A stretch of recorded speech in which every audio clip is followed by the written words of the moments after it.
there, and welcome back to Weird Soda for Life. Fallout. Fallout never changes. And neither does a good marketing grab, which is why I am excited to share with you the Arizona Fallout Green Tea Energy Variety Pack. Say that 5 times fast. As you can see, I'm really excited about this. Arizona, they have the teas and the variety of drinks, and the 99-cent giant cans, have paired up with Fallout to create tie-in drinks. Now, I missed the first go-around. That was in 2024. That was the Vault-Tec launch. If you don't know anything about Fallout, I will spend a lot of this episode, or at least 2 or 3 minutes of it, describing Fallout for y'all. So we'll get to that. But they released the Vault-Tec launch. Vault-Tec is a company in the Fallout universe that creates vaults of varying stages of success post-nuclear war. And by varying, I mean it was not good. Like, the premise of the entire game series is bad vault times. So, like, with Season 2, as you can see, Arizona and Fallout, this is actually being paired up with the TV show that is on Amazon right now. So the Vault-Tec pack came out for Season 1, and this is the Apocalyptic expansion pack, and this came out this year in 2022. So I believe, I say that with such confidence, I believe that's the pack I have. We'll find out together. I wanted to show you the box, and we'll open it. I'll show you all 3 flavors. We'll talk a little bit about Fallout, pick a flavor, and then we'll move on, because I guess I'm going to call it Arizona April, Fallout Friday. Maybe Fallout Friday. You know what? That's what we're doing. As you can see, I planned all of this really well. But first, let's talk about this. I'll show you guys the can, or the boxes first. Not super exciting overall, but then we'll see what's in it, shall we? So first, so you can see here, Green Tea Energy Variety Pack.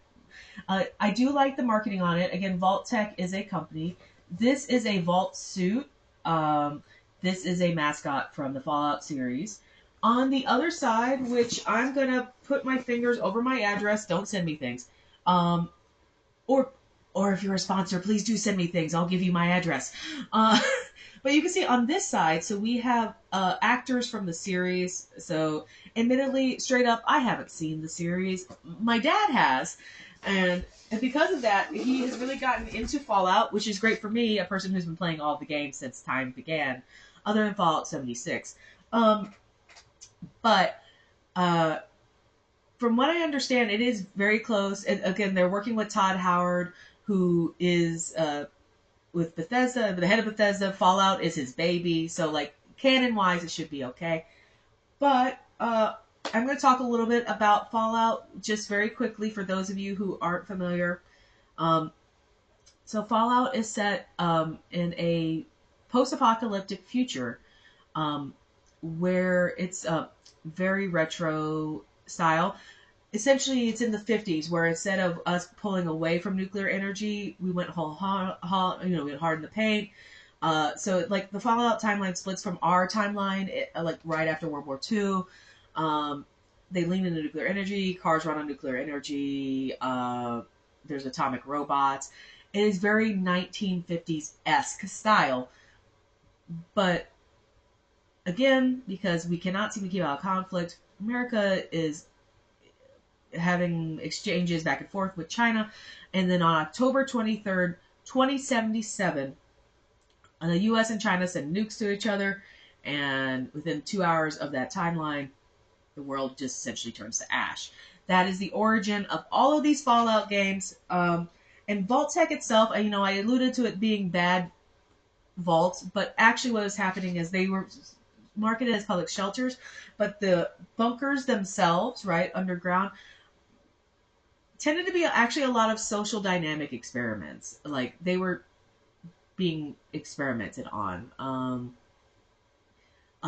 In one of the games, for example, all of the vaults are a clone of a dude named Gary, like, or another vault where they each year the overseer, who is like essentially the manager of the vault itself, would be sacrificed, and a new overseer would be elected in its place. And if they weren't sacrificed, the the concept of the experiment is that the overseer needed to be sacrificed, and if they weren't sacrificed, the entire vault would end. But actually, it was a social experiment to see how long people would put up with doing this before somebody said, no, this isn't right. So, like, stuff like that. Like, you have the goofy stuff like the clones, and you have the dark, like, social experiment of when is enough is enough. I won't spare you the ending of that. I think that is one of the more classic Vault tales. I think you should look into it. There's other factions as well. There's the Brotherhood of Steel. They're essentially a military order that comes from the descends from the ruins of the U.S. Army. They hoard pre-war technology. There's the Enclave, which is like the secret shadow government of the U.S. You have the new California Republic, because if one thing California knows how to do, it's rebel and do their own thing. You have, again, like as we saw on this side, that doesn't help you. I'm trying to cut around. He's a ghoul, so they're irradiated humans that now look zombie-esque, that were warped by the radiation. Some of them still have their wits about them, and it could be hundreds of years old. Some of them are feral, and that's essentially what you're thinking about, like with zombies. Super mutants are another variant. They're another social experiment. There have been 6 canon games in the series. There have been some uncanny games like Fallout Brotherhood of Steel. But you have Fallout 1, Fallout 2. Those are made by Interplay in 97 and 98. You're a vault dweller. The first one, you're being sent into the world because the purifier for your vault's water is dying, so somebody's got to go out.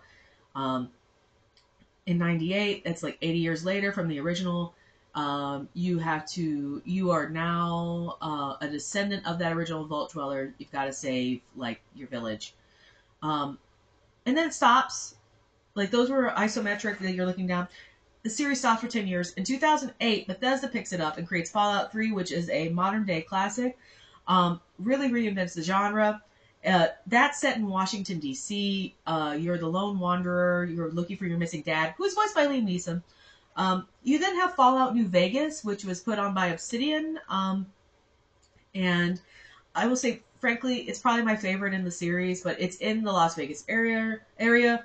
A man shoots you dead. You find yourself in a bit of factions for the future of Las Vegas and perhaps the whole West Coast. That's in 2010. In 2015, Fallout 4 comes out. That's set in Boston. You're the sole survivor of your vault. There's a lot of other things that are happening in there, like you and your family go into a bunker to escape. Something happens. I'm trying to be very vague because one of the plot points, like one of the main plot points, starts in like the first like 10 minutes. But long story short, you find yourself as the lone survivor of the vault that you were cryogenically frozen in, and now you're wandering the wasteland trying to figure out what the hell happened. And then after that, and then we have Fallout 76. Now that launched in 2018. That's an MMO. Unlike the other 3, that's an MMO. Very, very buggy launch. I admit I haven't played that one. What I do think is cool is every time they have a major update, they move the thing a year. So it started in 2102. And every time they have a major update, I believe they're in 2105 now. And it's really taken off. It's one of those things. Now I don't play because I don't have time. But that's the Fallout series for you. And so the show itself on Amazon takes place like 15 years after Fallout New Vegas, 9 years after Fallout 4. So it is in that world. And it actually has some tie-ins to some decisions that were made in game, which is how I found out, because my dad was starting to ask me questions about the lore. And I was like, why do you care about the lore? So the series, but honestly, I've heard from all people that the series is very good. I just really need to make time to watch it. With that, let's see what we've got going on for us. I'm going to do something neat. So I worked with a person, hi Angelo, who taught me how to open boxes of tape like this. You push down, and then you get underneath the tape. Of course, I did it, and it didn't work. And then you can pull the tape up, and that frees the box. So we're doing that. Okay. Of course, I didn't do it on the other side. So sorry, Angelo, I've done you dirty. And what's in here? All right. So we have a hydration elixir. So mucho mango. I do like the mucho mango. I might try this later. Maybe, I don't know if I'll try it for the channel, but I'll definitely try it later. And then we have the 15-ounce can. So we have Wastelander Sweet Peach. We have, is this also a Sweet Peach? Oh, okay. So we have Wastelander Sweet Peach. We have Nuclear Pomegranate. We have Atomic Red Apple. LowCal Wastlander Sweet Peach. LowCal Power Pomegranate.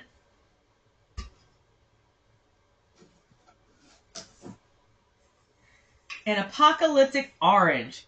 Oh, what a hoot! We have 6 flavors in here. I think today I'm going to try... I think today I'm going to try the apple. And here's why. I'm going to put these away for now. I think it would be interesting to try both the LowCal and the nuclear pomegranate at the same time. You can see the different designs. I love that. What a good taste. You know, what a good thing to do here. And then I think I'm going to do the same thing with the sweet peach because I think it would be interesting to compare the different flavors there too. I may change my mind on that, but I reserve the right to change my mind. How about that? But I think today feels like an apple day. It's gray outside. So let's take a look at the can. And then after that, I'll go get a glass and we'll see where we're at. So first, I love this. So I love the design on this. Look at it. It's full of different things here. Arizona, you've got the Fallout Zap. Welcome to New Vegas. You've got the chips. Lucky 38, that's a prominent casino in the game. Fallout New Vegas. And then you have the main actress here. Oh gosh, what is her name? Well, I'll be danged. I only remember her character name. So that's Lucy. She's the Vault Dweller. Like, if you notice, each one of those games has a Vault Dweller. Well, she's the Vault Dweller in that, and that's Lucy. You can see the rendering of that. And what I like down here is that you have issued by Vault-Tec Agricultural Department. I think that's a cool move. Again, with the branding, you can see kind of like the wear out up at the top. You get the nuclear bomb. You get the Vault-Tec logo. We get the Pip-Boy like character rolling dice with a radiation symbol. And what I love is like explosive taste. It's got polyphenols. So with that, oh, and it contains 190 milligrams of caffeine per can. So that's pretty much on the level with a Monster energy drink. A Monster usually has 160 with 16.9. This has 190 for, I believe, is this 15 ounces. So about the same, and it says lightly carbonated. Actually, what I'm going to do is open it up, and let's see if we need a glass.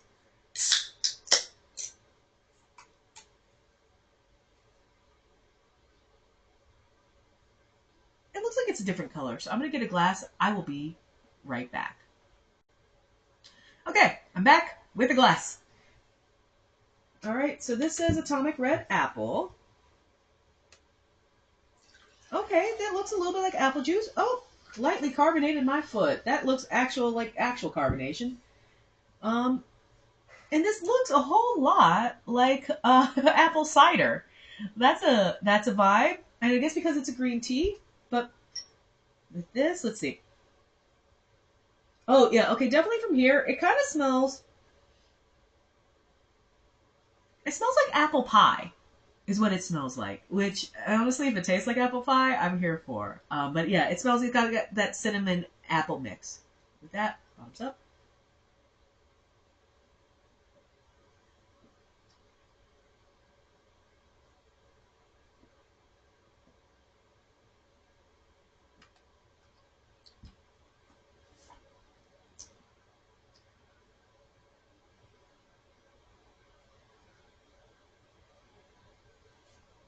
I like that. Um, the taste isn't like apple pie. It's as if I baked an apple with cinnamon, if that makes sense. It's got a lot of like baked apple fruit flavor. Not apple pie flavored. It's not as sweet as an apple pie. But yeah, it definitely tastes like I may have cored an apple, put some cinnamon in it, and put it in the oven to bake. So like a warm cinnamony apple, the fruit version. It's actually how I describe that. That's pretty good. I like that a lot. Um, yeah, I don't have a lot more to say about that. That's super cool. I like that vibe. It makes me interested, especially in how like the pomegranate and the peach and the orange are going to taste. Because are they going to taste more like their fruit? Is it going to be more like a sweetened candy sort of artificial thing? Which honestly would be good too. Um, I'm really intrigued by that. So yeah, I, I want to tell you to go get it, but you could probably only get it from the Arizona website. Um, I would.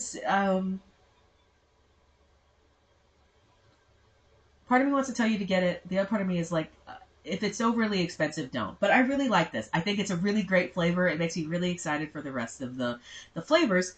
And so I guess we'll find out if we make it through this wasteland together.